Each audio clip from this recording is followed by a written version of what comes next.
I want you, for a moment, to forget the neat diagrams you were shown as children, the tiny ladders of evolution, the arrows marching obediently from ape to human, land to land, certainty to certainty. The diagrams were never meant to tell the whole story. They were meant to keep it manageable, or maybe even to mislead you, and to hide our true history.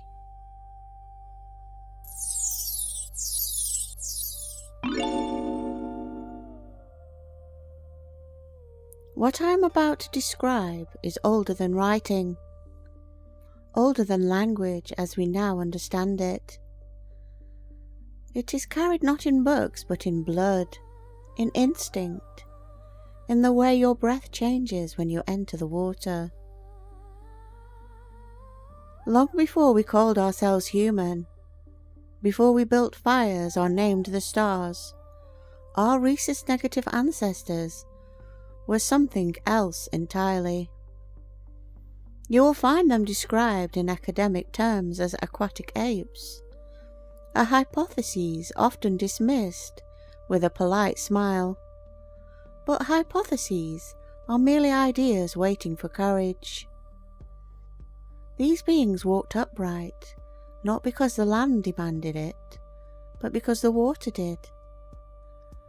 They lived at the edge, estuaries, lagoons, warm coastal shelves, where land softened into sea. Their bodies adapted accordingly, fat distributed beneath the skin for warmth and buoyancy, breath held longer than any land ape's, hair forming a widow's peak because water does not forgive drag. Their infants were born helpless, yes, but already knowing how to float. And in those waters they were not alone. The dolphins were already there, highly intelligent, exquisitely social, masters of a realm our ancestors were only beginning to enter. At first the relationship was cautious, curiosity from a distance, a fin breaking the surface, an eye, dark and reflective, watching from below. But hunger is a powerful negotiator. When our ancestors hunted in the shallows, fish darting through reeds, shellfish buried beneath sand, larger prey moved in schools, they were vulnerable. Their eyes were adapted for air, not water. Predators moved unseen beneath them. The dolphins changed that. They learnt, as dolphins always do, with astonishing speed.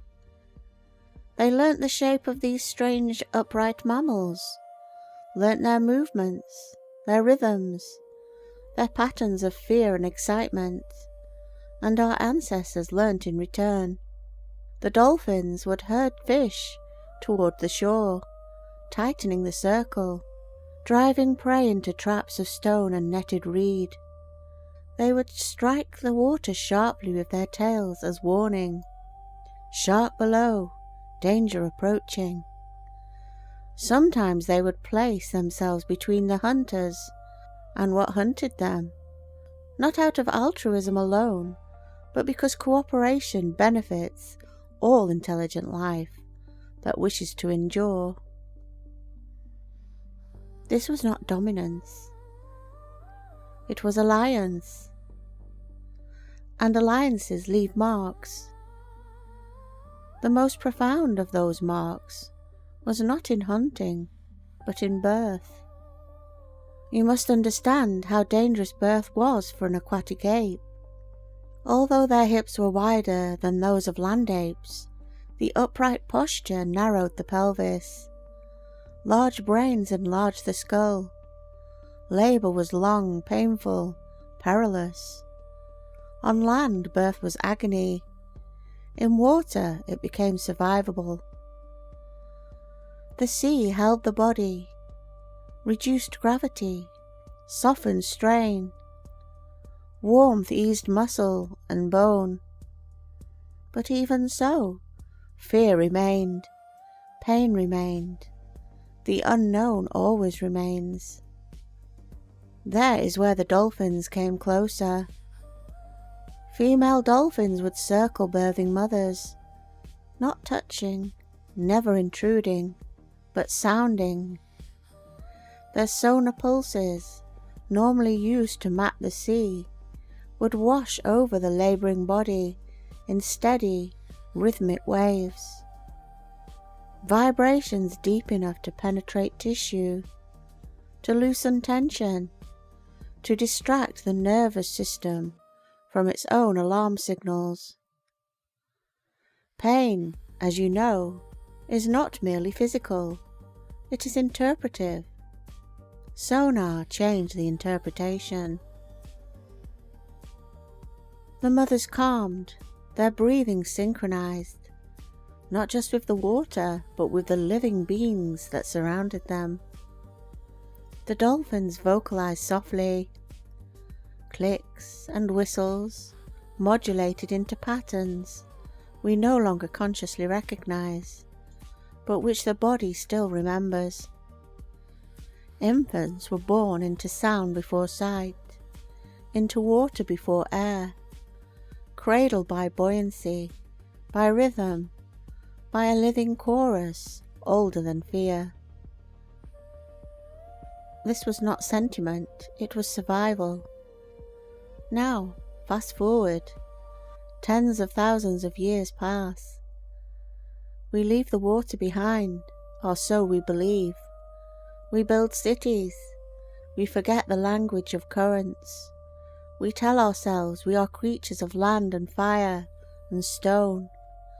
And yet, notice how humans respond to water, how the nervous system calms in a bath, how labouring women instinctively seek showers, tubs, warmth, immersion, how water births consistently reduce tearing, shorten labour, ease pain, often without medical intervention.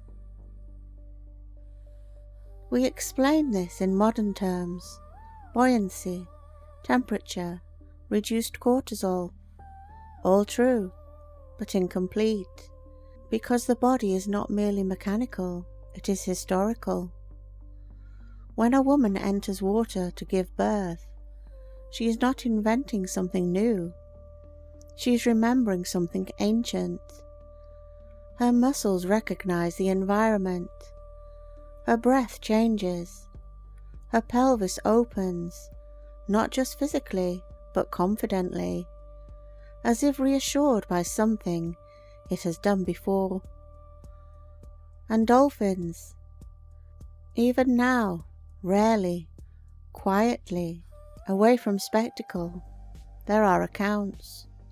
Midwives who speak of dolphins appearing near shore during ocean births, of sonar-like vibrations detected in the water, of labour progressing more smoothly, mothers reporting an unexplainable sense of safety. Do not mistake me, I am not suggesting dolphins are magical midwives waiting on call. This is not fantasy in that sense. It is resonance. Dolphins are highly sensitive to distress. They are drawn to birth, to transition, to thresholds between states. They recognize vulnerability because they are masters of it themselves. And when conditions allow, when the environment is calm, respectful, non-invasive, they sometimes respond. Not because they owe us anything, but because once, long ago, we were kin in the water. This ancient bond did not disappear. It submerged. It lives in our breath-holding reflex, in the way newborns instinctively paddle, in the calming effect of rhythmic sound, in our fascination with dolphins that borders on reverence, despite our best efforts to remain rational. We are taught that evolution moves only forward, but I believe it also moves inward. Memory does not vanish. It sinks into the body, into the marrow, into the quiet spaces science has not yet learnt to measure. And when we return to water, especially in moments of transformation, the body remembers what the mind never knew. That, my friends, is why water births feel like coming home, and why sometimes, if you listen closely enough, you can still hear echoes of a partnership that helped bring us into the world, long before we ever learnt how to name it.